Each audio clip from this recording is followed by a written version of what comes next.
episode is titled Heart of Steel Part 2. It came out on November 17th, 1992. Directed by Kevin Altieri, written by Bryn Stevens, and animation by Sunrise. Featuring Kevin Conroy as Batman Bruce Wayne, Efren Zimbalist Jr. as Alfred, Bob Hastings as Commissioner Gordon, Robert Costanzo as Detective Bullock, Jeff Bennett as HARDAC, Lloyd Bochner as Mayor Hill, Leslie Easterbrook as Randa Duane, Melissa Gilbert as Barbara Gordon, and William Sanderson as Carl Rossum. Honorable mentions here, we have Sunrise animated this episode, and they previously animated the episodes that we reviewed, which were Pretty Poison, The Cat in the Claw Part 1, The Clock King, and Heart of Steel Part 1. We've also got writer Bryn Stevens, and actors Jeff Bennett, William Sanderson, Melissa Gilbert, and Leslie Easterbrook were all credited previously in Part 1 of this review. So if you haven't listened to that, it'd be weird if you're listening to Part 2 before Part 1, but go back to find out more about those writers and actors. And then director Kevin Altieri returns to the pod today to chat about the making of this episode, or these episodes, as he directed parts 1 and 2.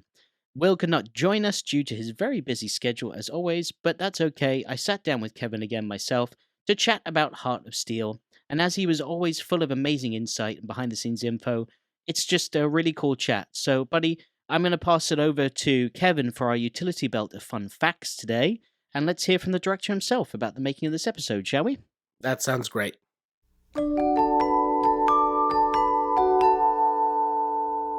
Well, Kevin, welcome back to the podcast. As always, we love having you on for our utility belt of fun facts, where we've got a whole utility belt full of facts instead of batarangs. We're just going to whip them out. That sounded dirty, but we're going to whip them out and we're going to chat about them. And today we're talking about your two-parter episode, Heart of Steel. And I'm just curious, right off the bat, another joke, how do you remember this episode being pitched to you? Because it is quite a unique episode next to the rest of them. Actually, it was, I think I got it mainly because I had worked with Bryn Stevens, Michael Reeves' wife, but I actually knew her from Deke. Because she was actually one of my favorite story editor writers at Deke, because she did Starcom, right? Originally called the U.S. Space Force, but I think that might be before my time. I saw credits for her, like Ninja Turtles was one, and He-Man and stuff like that. I don't know if I know Starcom. Is that a very early '80s animation? Yeah, and it was in circulation or in syndication for a very long time, and it was probably the height of that and Alf Tales and Alf. That was kind of like the cutting edge of animation. And actually, we worked with a lot of the same studios that Ghostbusters. So Starcom actually had some really good animation. Like a lot of TMS satellite studios worked on it.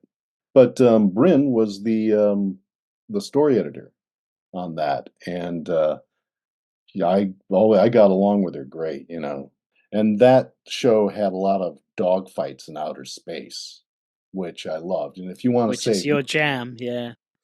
If you want to save some money, put a character in the cockpit, True. Yeah, that's a good point. Because it's like then it's just effects and stuff, Unless it's the Batwing, then that's not going to be okay. No, the Batwing is a pain in the ass.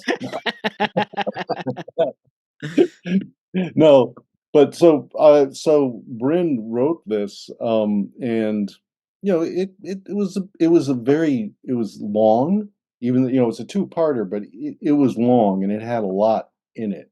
But my objections were, it's like, well, I know Michael as a story editor would give me a lot of shit, but I know that Bryn would be pleased with the solutions that we came up with, right.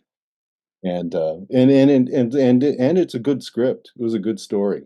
Yeah, so if she adapted the story as well, because sometimes a story is conceived by someone else and then brought to a writer for them to flesh it out. So am I understanding that she came up with the entire thing from scratch? There wasn't like a brief where it's like, we want to do a robot episode. It was something that she brought to the table? No, it's like and again, my experience with her was like she wrote science fiction, Right. It was more like what used to be called speculative fiction, because there's that sense of realism in outer space, what she was doing on Starcom. this was kind of more like it, and not. And speaking of puns, the thing about Heart of Steel is that Bryn writing it, I knew it was going to have a lot of heart. You know, Right. Right. it's there. It's like it's there, and and she, being a redhead female herself, she totally got into Barbara Gordon. The whole thing with Gordon showing up with Whoopi, you know, Right. grown ass man, except where his daughter's concerned, Gordon has problems, with her growing up, and Right. this brings Whoopi along, to kind of reconnect her to her To childhood and I his see. I little girl. see. It's a great introduction of that character, and that's kind of what she did. And then the whole thing with Randa, you know, Yeah. Randa's such a good character. Like she's the most evolved of the replicants. Mm. I guess we can call them replicants because that's that's what they Yeah, are. I mean, I know it was Blade Runner heavy Yeah, influence. Obviously, you've got William Sanderson in there, right? Like yeah, he's Carl Rossum, and then obviously Blade Runner, same guy who made the replicants, duplicants. Yeah, yeah, yeah, they're interchangeable. yeah. So Randa being the most developed of them, and she actually flirts, has very human um, attributes to her, and that's really kind of cool. The other Yeah. robots, other than perhaps Bullock, they do play their role, but there's something missing, you know. But with Randa, it's not missing, you know. Mm. And that was like one of my favorite character designs. That was I didn't even Bruce was super busy. I don't even remember what show he was doing right then, but he was doing the main characters. Bruce was really busy. So I kind of took advantage of that situation because I didn't even go through Bruce. I just went to Mike Gogan, Yeah. and Mike's like, I'm doing storyboards. I'm doing storyboards. It's like, yeah, I know I promised Mike, I promised that I wouldn't use you for character design because that's what he did at Deke. But you gotta I gotta have Marilyn Monroe. I just Mm. gotta have Marilyn Monroe, and you're the guy. He just draws such pretty women, Right. Mike. So he did the character design for her, and that was like knocked it out of the park, Oh you yeah, I know. mean, I could totally tell the Marilyn Monroe influence, and like, yeah, she is a very interesting character. When it came down to designing her look, when you read the script, did it say in the script that she was Marilyn Monroe type, or is it like No, you being like, I see her as a Marilyn Monroe? yeah, no, I just saw her. It's like she's got to be the perfect woman. Right. You know, Yeah. she just For has to Bruce be. to instantly be like, Yep. "Do you want to She come back to my place?" Like, yeah. you are stunning. Yeah. She walks in, and leaves the briefcase at Wayne Tech or wherever, and she just has to have that look that lets her get away with it. Yeah, and then you've got those amazing saxophones that play when she shows up as well, which is like Yeah, very sort of James Bond in a way, like that sort of like sexy music. Here we go, sexy lady. Yeah, I like that. I like that a lot. yeah, no, and so that's the stuff that I really enjoyed about this one. My only complaint is that it went to Sunrise, which meant that it went to China, to Jade, Right. and vehicles and things like that. They have a hard time with, and immediately effects wise, just super limited effects wise. It's like if TMS got this, God knows what it would look like. It would probably be too scary. You Okay. know, I mean, I thought that. I mean, I don't. I guess You always will look at it through a different lens because you made it compared to me who just watched it. But I thought summarized. I thought these episodes looked pretty good. I thought that the duplicants, like, I love the glowing red eyes that you yeah. see, and like the way that they move, especially that one in the elevator. Um, and I guess that leads to my next question. So there's a lot of inspirations in this episode that you pick up on. You mentioned Mhm. Blade Runner already. 2001: A Space Odyssey, was that an inspiration there, like Hal being much like HARDAC with that sort of Yes. monotone red light? Yeah. Yeah, but HARDAC was the red light is definitely Hal. You Yes. know, there's no question. Whereas the design of HARDAC of the whole machine is actually inspired by an Art Deco orange squeezer, citrus fruit squeezer, Is it really? where the That's top head amazing. would come down and it had like something. It was just some archaic thing that that I had from my grandparents or something. It was just one of those things. And So so HARDAC was a juicer originally. I love that. yeah. So the HARDAC that was pretty much designed in the storyboards, Right. and HARDAC, so it's like, yeah, it's HAL, but then it's more like shape of things to come as far as design of technology. William Cameron Menzies movies, like from the Right. 30s. Yeah, I was going to say, I mean, like, I know you obviously you pull from a lot of inspirations from your childhood, naturally so when you're making these episodes. Were there any like so when you were designing this episode and storyboarding it, what inspirations were you taking from as far as like the look of the duplicants or like just the Oh, vibe of the entire well, the episode? vibe of them, I wanted them to be, in the script, the whole thing with the red eyes and stuff, the glowing eyes and stuff, none of that's in the script. That's just that stuff that we gave to it. That was like discussions of us. And the way they move is from Japanese animation, demons. You know, Right. it's like just I saw some of it, like I'm a big fan of some of that, so I just wanted them to move unnaturally, but the way that a robot would be able to move. I mean, it scared me. Like to be honest with you, like as your episodes normally do, there's an element of horror to them. When that one's going up the The elevator, cable, like yeah, the cable, and the way his head's turning, the way his body's moving, I got real The Thing vibes. Now, whether that's yeah. an inspiration or not, but like, That's another, and that's the other thing too. The Thing. right, okay, yeah, it was real, like real thing that Carpenter's the movement. thing. Yeah, Carpenter's the thing. It's like definitely another that was an influence. But yeah, I wanted them to move in an unnatural ways, and the thing that gets you is that they're very natural looking people until like Gordon. That's mm, another thing. Those are things like where the animation bothers me is Gordon when he's robot Gordon and he's scuttling around and trying to, Batman cutting off Batman's escape or, confronting him. He's supposed to be scuttling like a spider. right, The animation guys have him kind of hopping, which yeah. is weird in itself, but it was supposed to be more like Carpenter, Yeah, yeah. Like scuttling. the elevator cable, that guy was very Carpenter, very The Thing. The way he was moving. But oh, that's interesting. Yeah, I'm glad that like some of the things I was seeing were the inspirations because that was the vibe I took from it was Carpenter's The Thing. Little Twilight Zone in there as well. Mhm. Naturally, a lot of people will think gravitate towards the Terminator, but I've learnt just by talking to you and a bunch of other people that worked on the show, it's like that was so fresh at the time. Like Terminator had only just come out like a few years before that, and Yeah, Terminator 2 might have come out after this episode. I'm not sure, but no, Terminator 2 was at the time, about the time we were doing this, right. it was notorious for being the most expensive movie ever made, and it hadn't even come out yet. Yeah, exactly. So that's what I say when because I've read some notes.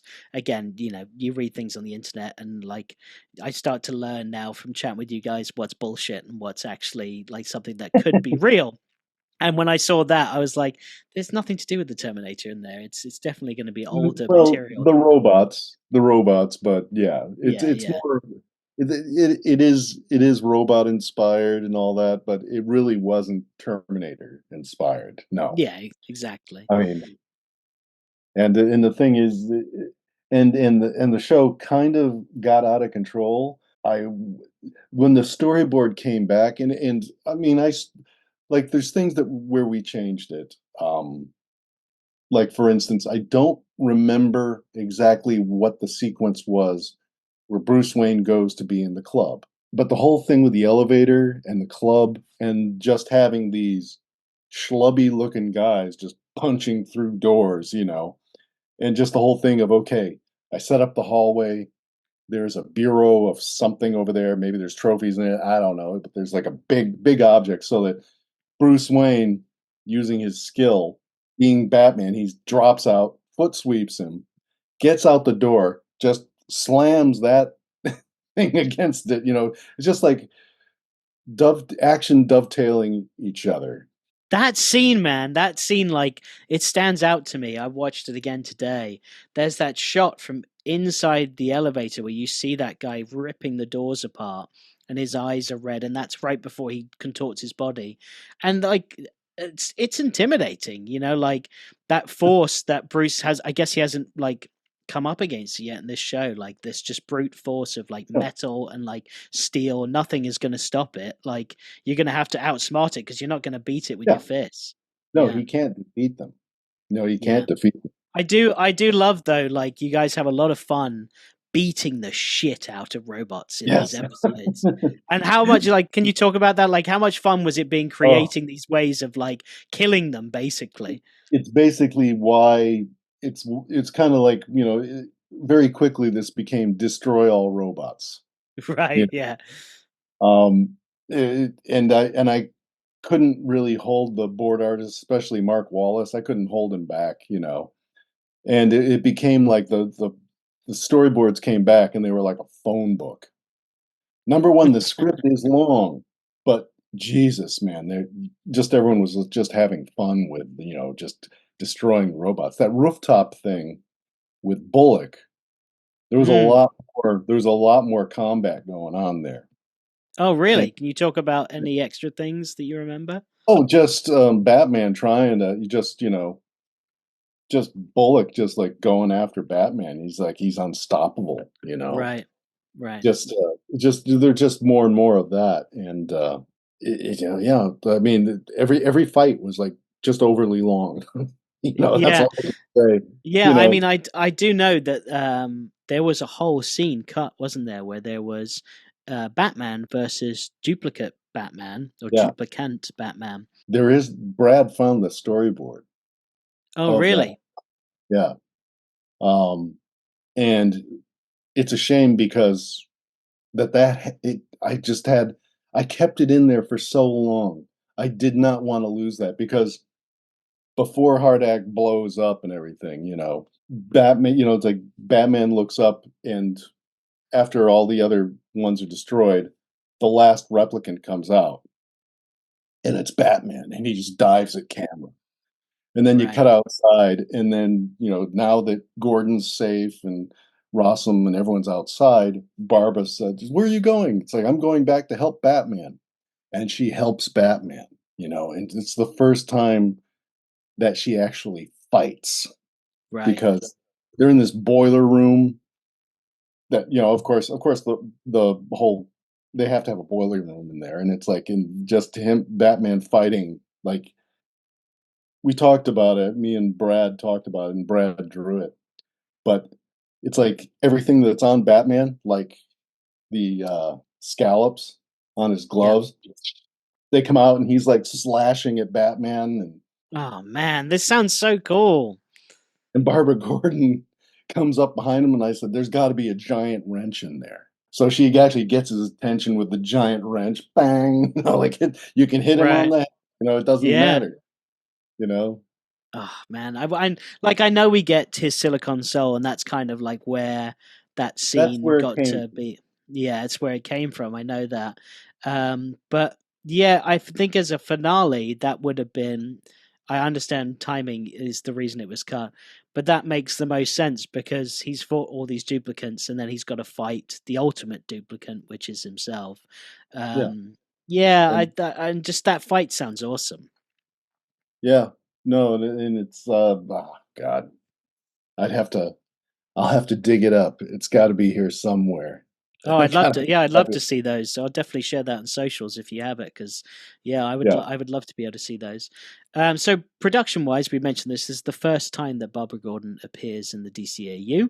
Um, do you remember the reasons on why she was included in these episodes? Like, was it you said Brim being a redheaded woman herself, she wanted to like bring in Barbara, but do you know why it was this was the choice of the episode for her to I appear? think I think it was just in the continuity. It was time to bring in Barbara Gordon. Right. You know, Okay. I think it was just time. It's like because Batgirl. I think they were talking about bringing in Batgirl, so it was just like time to bring in to introduce her. Yeah, and you introduce Barbara as her own person, not like Batgirl right Yeah, away, kind of like what you did with Harvey Dent, right? Like you have him in a few episodes before he becomes Two-Face, the character that everyone knows is coming. It's kind of the same with Barbara. You let her breathe before she finally puts on the cape and cowl. And I like that approach a lot for yeah. this episode. Well, no, and the fact that she uses detective skills to go and find out about her dad, and to infiltrate the place. She actually shows a clever way of how all you got to do is see where the fingerprints are on a touchpad, and that's Yeah, how I you. mean, she did guess very quickly on that one. She was like one, two, three, like she went down in succession, and it was like ta-da, opened, and I was like, Yeah, what if it was the another? other way around, but Yeah. And the other thing I really like about Barbara is that she's wearing purple, which I don't know if was a purpose yeah, on purpose for Batman 66. She's obviously got a purple outfit in that, and it's very much that same color purple as the Batgirl costume in that show as well, which I thought was cool. yeah, no, that completely intentional, absolutely. So you're just talking about one of the sequences you remembered. Do you have like a favorite sequence out of the two episodes that like you most fond of seeing? The one that I did, the club where Bruce Wayne in the elevator sequence. That's the yeah. I mean that's the one that stands out for me as well. Yeah. It's so jarring to watch. And there was that camera move, which is actually kind of something it's kind of a technique when the camera pans down and you're looking up, and I've always wanted to do it. And it's kind of a throwback to a Fleischer kind of thing where they'll Right. use repeat animation. But I just wanted to go and like where the elevator comes down and in a clean cut, you're outside the doors of the elevator and it's like floor after floor after floor goes by. Yeah. I always wanted to do that. And it's like, and finally it's like I was able to just fit it in there. It's like It's a cool shot. I love that. I don't even remember how the robots get destroyed or whatever in that sequence, but that was pure invention. Yeah. And Yeah, it's fun. I had to make sure that was stayed in. Unfortunately, unfortunately, we lost the robot Batman, but But the yeah, elevator sequence stayed in. No, yeah, I definitely that's the one that stands out for me as well. It just like I said, it just is so jarring to see the way they move, and it really like demonstrates just how intimidating and scary they are because you haven't seen much of their strength until that very moment. The duplicates are all kind of it's sort of invasion of the body snatchers. They're all yeah. secretive and like they're slowly taking over, but suddenly you're like, oh my god, like that thing is really terrifying.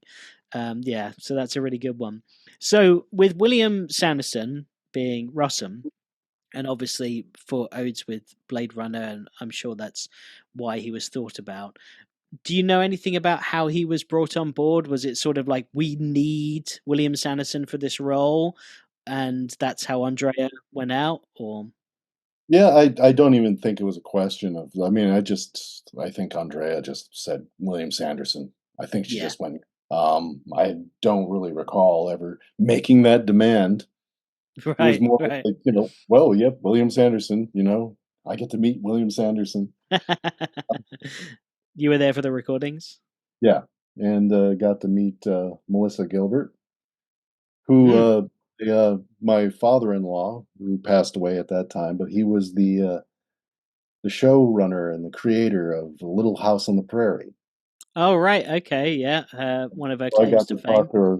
Yeah, I got to talk to her a little bit about that, but she seemed to really want to be a Batgirl. Were there any talks of like, I know obviously you got his Silicon Soul, which was spawned out of that cut sequence. Were Mhm. there any ideas being thrown around for more HARDAC, or was it kind of like it was just going to live in these two episodes, and then his Silicon Soul was kind of like a bonus, if you will? Yeah, well, that was just Michael Reeves getting even with me or something. "I'll tell you, we're gonna have the Batman we're gonna have the robot Batman anyway." He was Yeah, really mad, like, how I mean, the script was long. It was long, and he just didn't like what we cut out or what we changed. yeah. Like, No, and well, you've got to do what you got to do. I know that like yeah, we've spoken about other episodes, and there's things that you had to cut just to in order to make it the 21 minutes runtime. yeah, But yeah, I like Hardak a lot. I think he's a really cool villain, and a character that like we had never seen before. And I like the vibe of these two episodes. I love the inspirations you guys took with Blade Runner and 2001 and The Thing and so many other things that we've already mentioned. I just think it stands apart from the rest and just its uniqueness. You know what I mean? And like, yeah. and also just to see you be able to like sort of animate the way you want to animate as far as like how are we going to kill this robot, like, Yeah. and just getting creative with it. That's a lot of fun to see on screen instead of the usual Batman punches the guy in the face, he puts handcuffs on him, and that's the end of the story. Or they get away, or they're presumed dead, but they're not. You actually see like Randa gets crushed. Like you see her Oh, get that's squashed. that. Oh, I storyboarded that sequence myself, and I really, really, really wanted that reveal of her half torn off face. Yeah. Oh, I really wanted that. The animation wasn't as good as I thought it needed to be, but Okay. it works.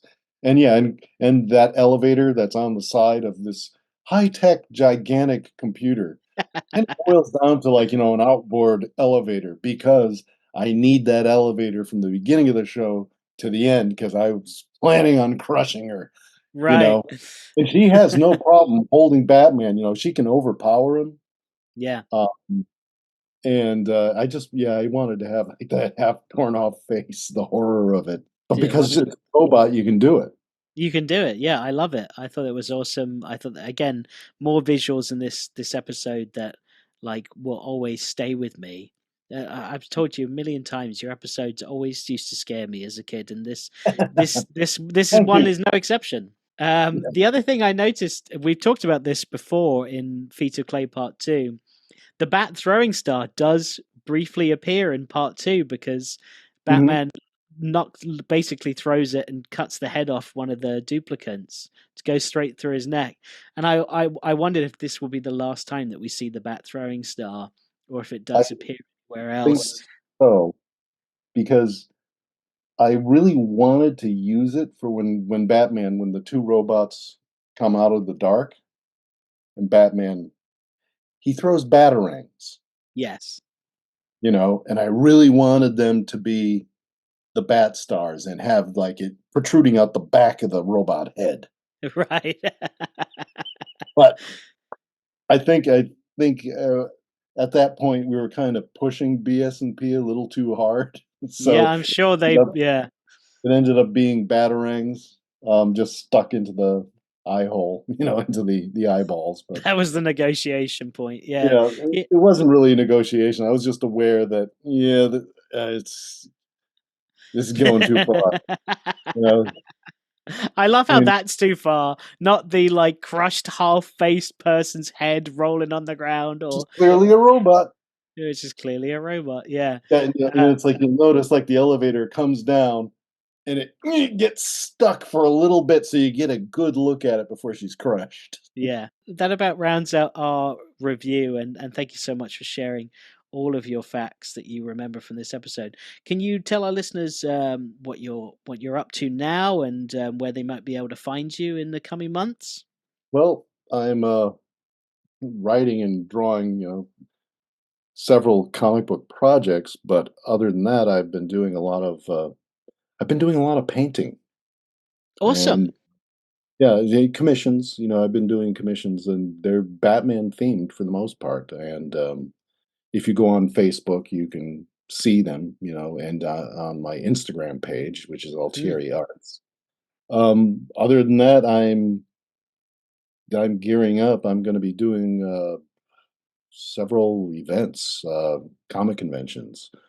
Um, I'm going to be doing Garden State Comic Con again in Morristown at the end of June, and I'll be in Massachusetts, Springfield, Massachusetts, before that. And I think next month, and these I'll be with. In next month, I'll be with the Heroic Fine Arts Gallery. Yeah. Um, Okay. Yeah. I know you work with so, those folks a lot. Yeah. yeah, so I'll be doing conventions with them too, and I'll be in Nashville, the big convention Yeah. in Nashville and Virginia Beach.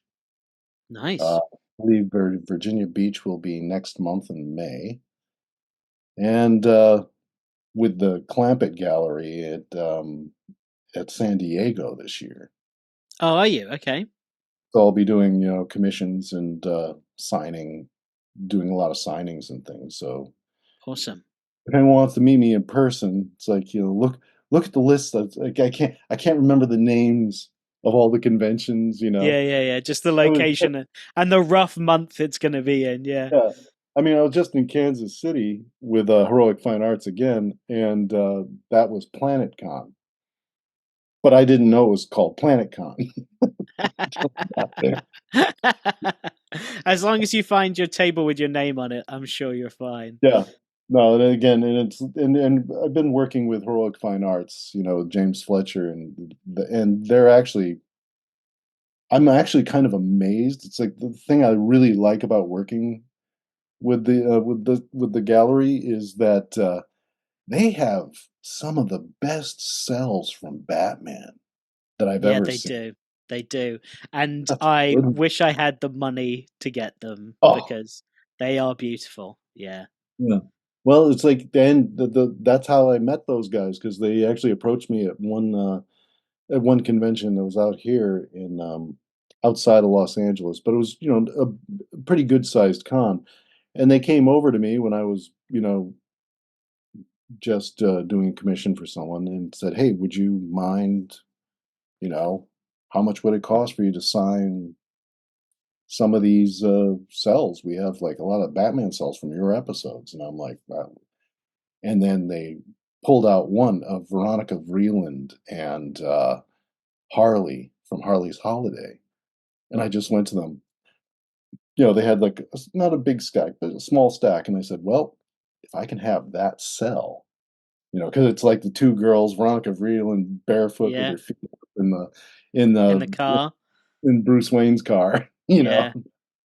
and they said, yeah, it's like I said, if I can have that, I'll sign all the That's whole. crazy. That's crazy to me because, like, thinking from your point of view with that, like, that cell is something that you saw 30 something years ago originally, right? And Yeah, then it disappears into the world, and yeah, then you're at a con, and then suddenly you're like, just seeing that piece of art, yeah. that's gotta be a crazy experience. Being like, I was there when I designed that storyboard, like I was there when that was I drew made. that. I I drew drew that. that. Yeah, exactly. Yeah.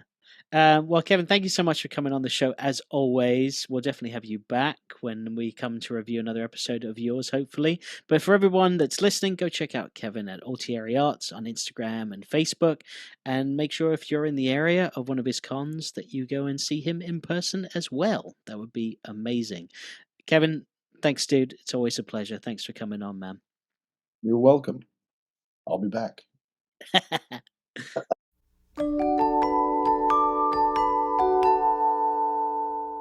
All right, we hope you all enjoyed that. Buddy, I love having Kevin on this show. He's just full of the greatest details and info about the episodes he's directed. And I just love that he's always willing to give his time to this podcast to come on and talk about making these episodes. So thank you, Yes, Kevin. very kind. Yeah, absolutely.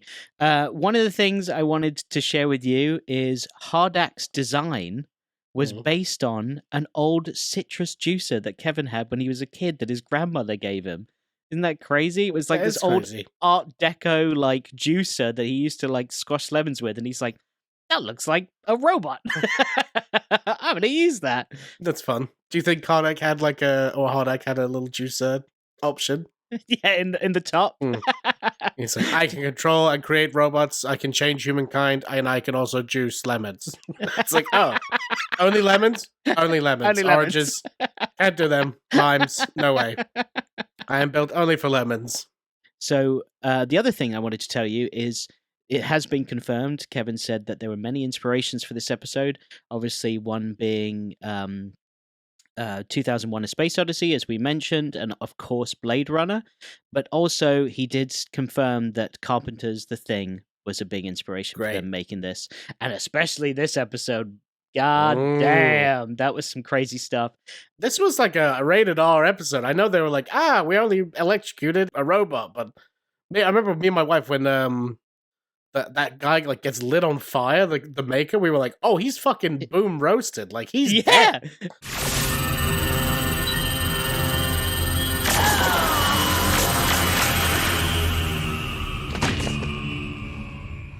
I mean, I thought the same thing, and then he's just lying there, and he's kind of like breathing and sighing, and I'm like, buddy, I just saw you on fire. Are you okay? Like he was literally on fire. Yeah, and what's the point? Like HARDAC like builds up this whole like giant laser beam, fire beam thing, and all it does is just knock him out. I'm like, where's that little taser that everyone's been using in this episode? There's a big oversight that the little briefcase robot has the ability to cut a lift in half, an elevator for our American audience. Ability to cut an elevator in half, but then everyone else has like a little pink zap gun or like just I'd put you in flames, but they're not real flames. Like maybe equip everybody with the laser gun, right? Like maybe not just the briefcase. I also have a juicer installed. Every single one of us has a juicer. Lemon, lime, orange. And we're not color-coded either, so it's very confusing which one is which. Is it this one? No. No. Oh. Which one was it again? Doesn't even help you. I just want a margarita. It's a robot trolling you just makes me laugh. Wrong one. It's your fault for not remembering. When life hands you lemons... I do not hand you lemonade. Oh man, so more things that Kevin talked about. Other inspirations were William Cameron Menzies movies, like Invaders from Mars. That was kind of apparent with some of the robot designs for sure. And plus demons from Japanese animation, especially with how they were like scuttling around. Obviously The Thing as well, but some demons from Japanese animation, he said. Next one was Randa was one of his favorite character designs, and this character was actually not designed by Bruce Timm, but by storyboard artist Mike Goguen. So that's who Randa was designed by, because Bruce Timm was apparently just absolutely like chock-a-block busy with other projects. It was still involved with Batman and the DCAU, but he couldn't design this character, so Mike Goguen stepped in and did that, and apparently Mike Goguen is very good at designing beautiful women, so that's why he was nominated for Randa. She is a beautiful woman, that's for sure. She is. So Kevin said he loved killing the robots in creative ways. The whole team did. They just loved coming up with like, how are we going to kill this one? How are we going to destroy this one? And especially like Randa, the way like she's crushed in her head, and oh man, I was honestly, don't you think that Batman might actually be afraid of robots? Because I've never seen Batman with so much shock and actually verbally going like, oh.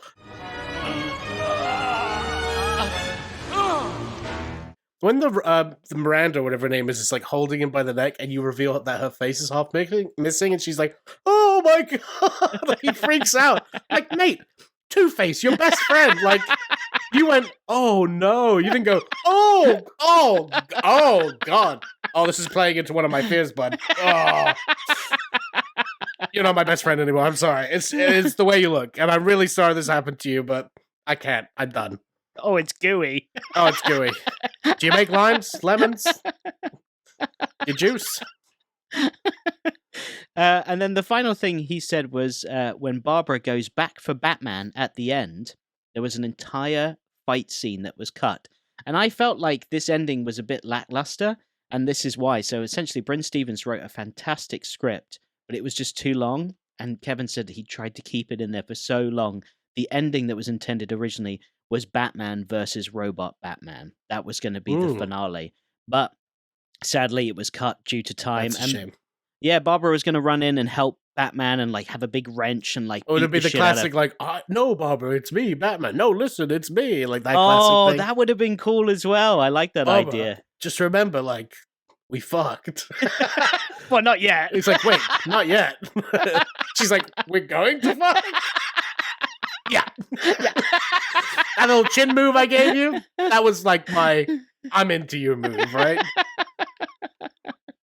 Why do you know that this much information about the future? I'm a robot. You're both robots. Yeah. So obviously, because that scene was cut, they then had the idea, well, Michael Reeves specifically, wanting to do a robot Batman, then brought it over into an entirely new episode, which we'll get to, which is called His Silicon Soul. So, well, funnily enough, I was watching this whole two-parter being like, when's Batman going to turn into the robot? Because I thought it was that episode. So I was just sitting there, and then when I knew it was in the final act, I'm like, I don't think he's going to turn into the robot in this one. Did you tell your wife, you're like, this is the one where Batman turns into a robot? She's like, when's this going to happen? Okay, so moving on from our utility belt of fun facts then, what did you think of this episode?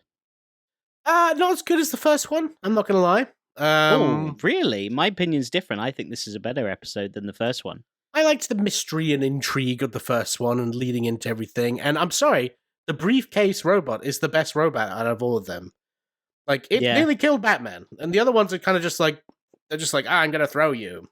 Buddy, when he faced those robots, like that elevator one in particular, I was like, Batman is gonna die. Like they're so that he's never faced that before. They could squeeze his larynx and like squish his eyes out, or even just take his hand and go, squish it into nothing. Instead, they're just like, I throw you. Yeah, but I think they're trying to keep him alive, aren't they? Because obviously, as HARDAC said conveniently, he's keeping them alive to study them. So I think there's other ways to like he could be like. He can be alive, but does he need his arms? And then rip his arms off, you know? Yeah, fair point, I suppose. But I enjoyed this episode a bit more because I really loved the way the robots moved. Like that elevator one, the way his head was like turning around in circles and the way he was like on all fours.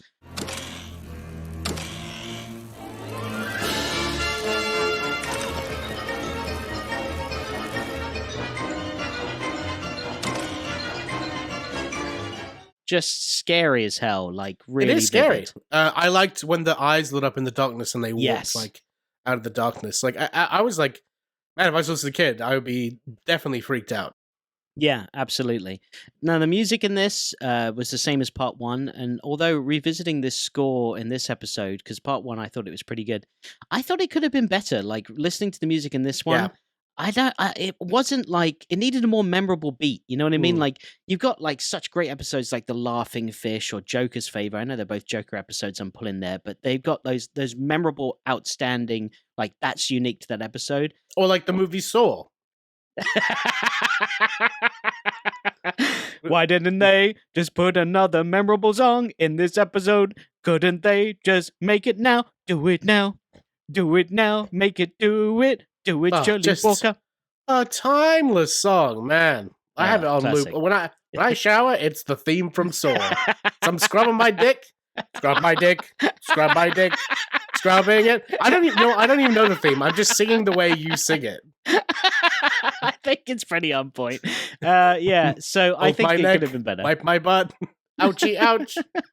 So at the start of this episode, where we left Batman at the end of the last one, Batman is being hoisted up by those robot arms. And what do you think about Batman using those robot arms? Like, do you think he uses them for other things besides, like, hoisting up damaged gliders? I thought, isn't there, like, an episode where he's, like, using it to, like, practice fight or something like that? And, like, No, Robin's training, and there's, like, a machine that he's, like, dodging that's like that. I think you're talking about the new Batman adventures where... Nightwing or something like that. Yeah, I think that it's Batgirl, and they're poles that pop up and they shoot laser beams. So I don't think that's the same thing. I don't know. I just thought, like, the way that the hands were and everything, like, I was like, Batman, what else are you using those for? You getting a little slap and tickle when Alfred's not around? Yeah. I'm a lonely guy. I'm into a lot of shit. I had a lot of trauma in my early life, and it's led me to many, many kinks. I don't know why I'm talking like Batman Trump for some reason. It's a lot of kinks. Not all of them good. They're good. The good, bad on both sides. They're both good and bad. I like tiny little baby robot arms. What can I say? I like big robot arms, baby robot. Oh, the little baby robot arms. You should see them. So there's that scene where Rossum tries to change HARDAC's programming, where he's like, "You've gone too far," and he like goes down into this panel that's by HARDAC, and I'm like, this super AI computer, and yet this tiny little panel, like, that's where all of his programming is. I was like, that's not really a secure place. And then obviously he gets fucking roasted by that laser fire. Yeah, roasted.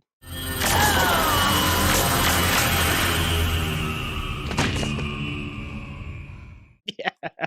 Smells like a fucking barbecue up in that joint after that. I'm surprised it wasn't a corpse, like, afterwards. I was like, oh my god, this guy is dying. And also, like, come on, mate. You didn't put any failsafe in, like, that's for, like, your robot cannot, like, burn you or anything. Like, maybe that's why he lived.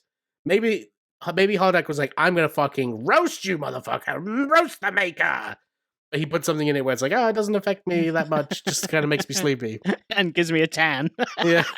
It's actually quite convenient. It's just a tanning booth, Ray. Yeah. I'm gonna make billions, baby. Oh, the super community is just like, oh, what did you do? I make people tan. Oh, I do not feel fulfilled in my life as a robot. I also choose lemons, but no one knows. Super AI intelligence, and all he does is he's a giant tanning booth. That's Cybertron. I love that so much. You're wasting my life. Humans do not know their tanning potential. Dark roast, medium, I do it all. What makes coffee as well? Yep, with lemon. With lemon coffee. It's new. You trust me, you'll like it. I don't know. I don't have taste. Then Mayor Hill is replaced by Robot Mayor Hill with another stun gun. They love the stun gun in this episode. They just love a stun gun. It comes out and it's weird. It looks like almost like a bug. Like there's that one scene where it comes close to camera. And it looks like a giant bug. Well, we got a massage gun recently, and it has like that attachment. So when we saw it, we were like, "Oh no! Oh yeah! Keep going." It's like, you're gonna replace me with a robot? Great, just massage me all day.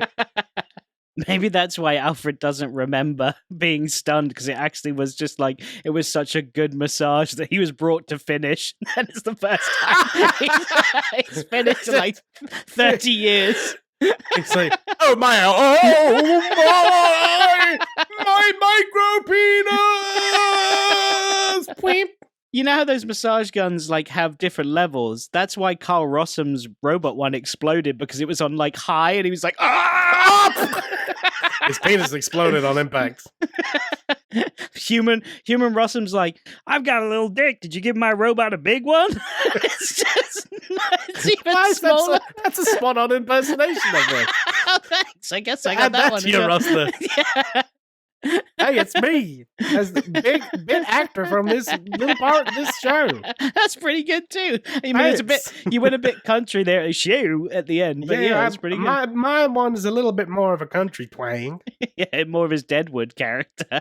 Yeah, Kermit the Frog here. It's in that range. So that scene where Batman meets Barbara on the rooftop of the police station, we see the bat signal again, which is always nice seeing the bat signal in this show. And I love how Barbara tells the greatest detective in the world, that man is not my father. And Batman's like, what do you mean not your father? And Barbara goes, just what I said. Like, do you speak English? I don't know. He looks just like him. I just saw him. He was like, I'm fine. So I assume he's fine. Where did you come from, by the way? Like, I never even knew he had a daughter, to be honest. I think I know him better than you, all right, lady? Because it's been 2 seasons and you're here now, so. And he's fine. He is fine. He tells me a lot recently, actually. I'm fine. He said that a lot recently. It's fine. Hung up on me recently, too. You're not here anymore, are you? It's just me. So that's what that feels like. So what did you think of Batman versus Robot Bullock on that rooftop fight? I liked it because I especially like when Barbara like chucks him into the machine and he just gets like electrocuted and she like walks up to it like, oh, I biffed it real big time.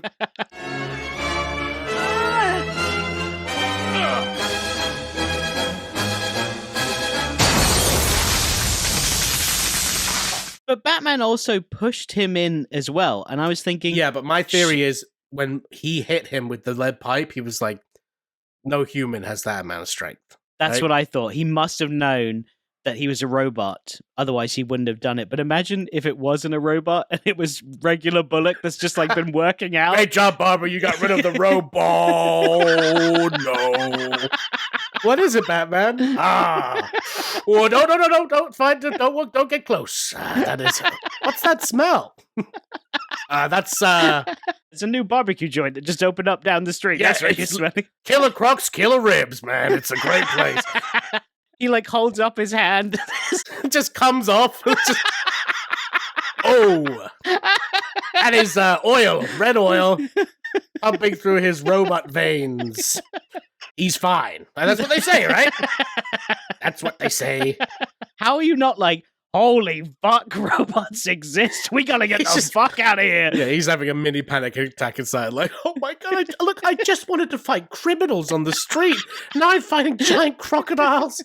Men who show me my worst fucking fear. A killer clown.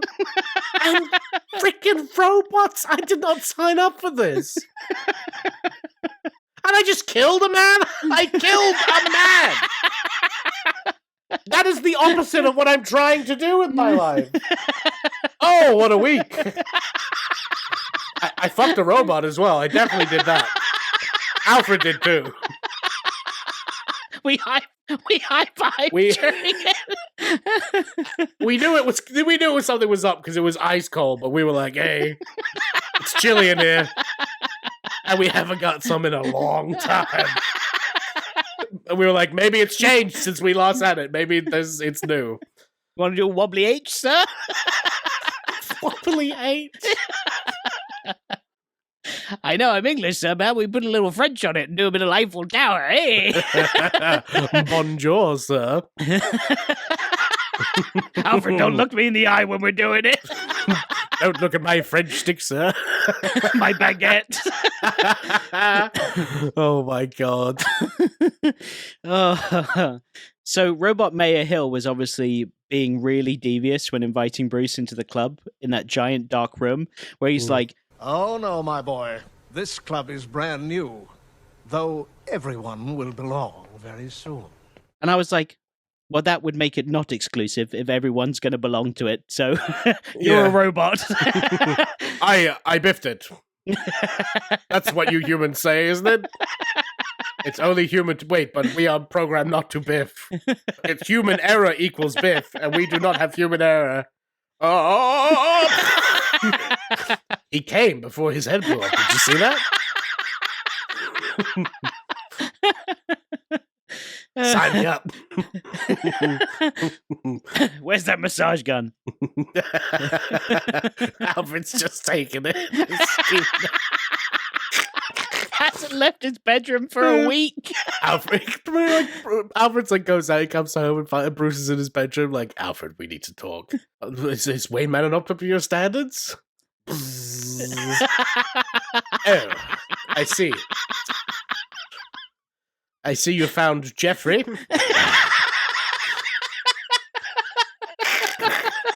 You've named it. Jeffrey was very special to me in my old life, and he's special to me now in my new one. This is Jeffrey 2.0.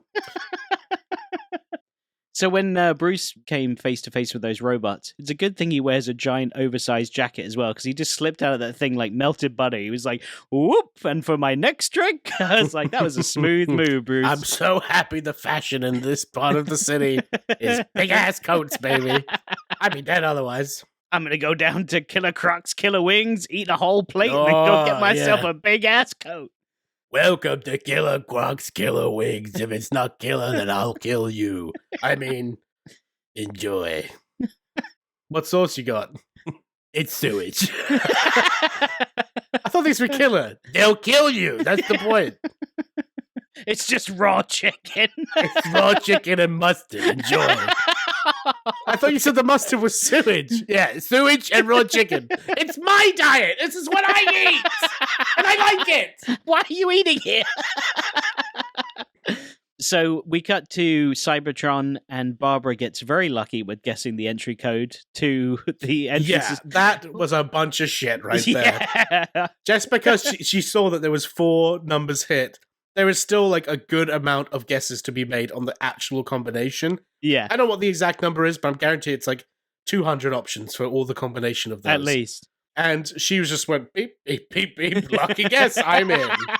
Also, what is the security in this place? You have a camera that moves back and forth like Metal Gear Solid so you can go under it, but then you just have rubbish bins that are like security guards? Yeah. Get rid of that one. Just keep the bins. It also plays like red light, green light with her. Every time she walks, it's just like, oh, and then when she turns around, it's like, oh, I'm a bin. Yeah, they're just sneaking up on her.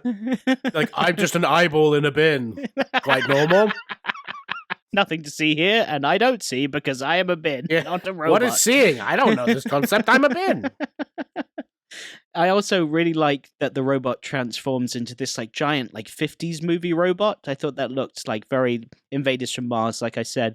But I thought it was funny that the company is called Cybertron and that these robots transform. They're like Transformers. And I was like, oh, then maybe there's no direct connection, but I thought it was a funny coincidence. Waste bins in disguise.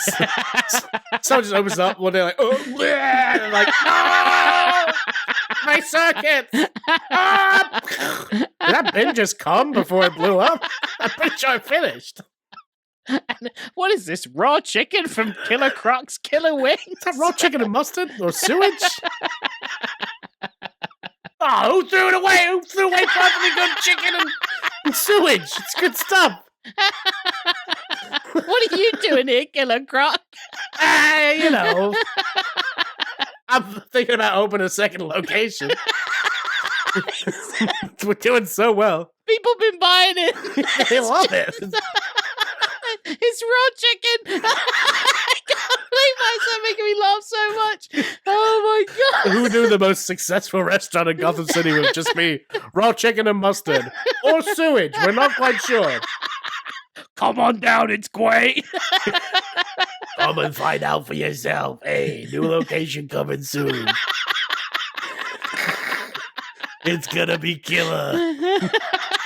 Hey, that's a pretty good song. I didn't even mean to do that. Whoa. It's chicken tartar. It's a tartar sauce. You're gonna love it. New locations opening all over Gotham. Metropolis coming soon. Superman's like, pretty good. He's like, it's pretty good. So I love that Batman moment is when he sneaks in through the roof to Cybertron and he's ambushed by those 2 robots and they shine like a spotlight on him. And he looks so cool in that scene. Like the spotlight's on him and you can just see him kind of like bleached out by the light. And he throws those 2 batarangs at them. I thought he looked the business in that scene. I like the 2 batarangs into their faces. That was fun. Yeah, that was fun.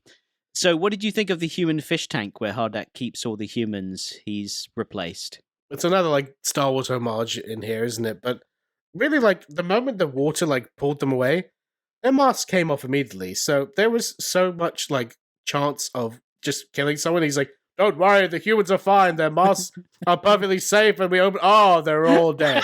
They're floating on the top like a dead fish. Oh, I have done a human error, aka I've biffed it. Whoopsie.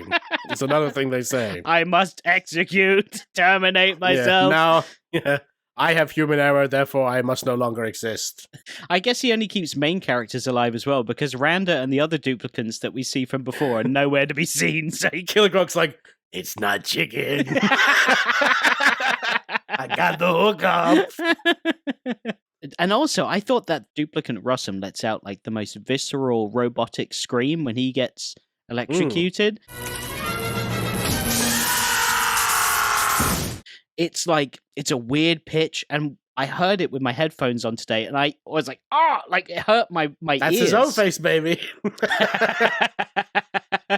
My own face. It's a bit coming again. I'm coming real hard. Why can't we do his own face? Oh, man. Oh, man. Oh, no, I'm getting coming. I can't do it. Good. That was quite the ejaculation. It was a jubilation of ejaculation. So I don't understand why Robot Gordon jumped on that grenade that Batman threw. Nope. Did you see that? Why did he do that? The only thing I could think of was, this might hurt HARDAC. I'm going to sacrifice myself to save the greater machine, but it wasn't really very clear. It almost looked, he was like, hey, here, doggy, fetch a bone. He's playing fetch with Robot Gordon. I've always wanted to actually be a dog. Just naked Robot Gordon running around in the Wayne Manor. Batman's like, well, I like him. Kept him as a pet. Invites Barbara and Gordon over for a meal. They're like, what the fuck? Hey, you remember when you like got turned into a robot like a couple weeks ago? Well, I bought that company and like, I don't know, like, yeah, it's kind of cute. He's just sitting there like a good boy. Bark, bark. That's a good Robot Gordon dog. Thank you, Dad. I love you. I am a dog. You are a dog. Yep. Go fetch. I'm fine. Yes, you are. I also thought that Gordon was dead at one point because when they're escaping, that little robot, who is really cute, by the way, this little robot shows up in the hallway and he fires like a laser at Gordon's head. And I was like, oh shit, headshot, kill shot. Another laser that's like not fatal. Yeah. But as you said, like it makes sense if he's keeping the humans around for future study or whatever. But that robot was so cute that even the maker was like, well, I'm just going to keep this little one. Like, yeah. I know my place is blowing up, but he's just kind of cute. He switched him off and he's like, okay, I switched him off at the back. Let's go. He won't do no harm. I mean, that's how HARDAC will come back. It's like the little robot, like, I survived. Yeah. No, you're cute. No, you're cute. And you definitely squeeze lemons. I know it. Where's that Gordon dog? Yeah. He loves lemons, that Gordon dog. He don't know it's acidic. He doesn't even know what acidic is. So as we get to the end of this episode, I did think that HARDAC's demise was pretty weak. Like, he was like, error, it's going all wrong, and then he just blows up, and I'm like, that's it? Like, that's how the evil super genius computer dies? It's just like, there's a fire, and I actually can't move, so I'm fucked. There's no internet at this current place. I have nowhere to go. That's why surely he would have maybe, like, that little robot was being controlled by HARDAC, so surely because they're all connected. Yeah. Surely there's something in that cute little guy that's like, I want to kill everybody. Yeah. In the cutest way possible. Fit check.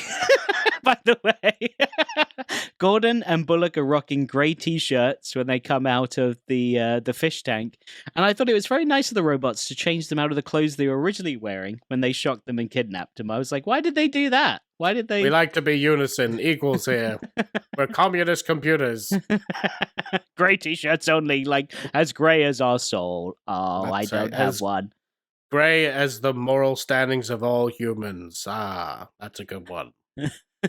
And as we come to the end of this episode, No, not like that. no. And as we come to the end of this episode, this massive building is like burning to the ground, and the police commissioner is like, "Come on, sweetie, let's go home." And I'm like, "What?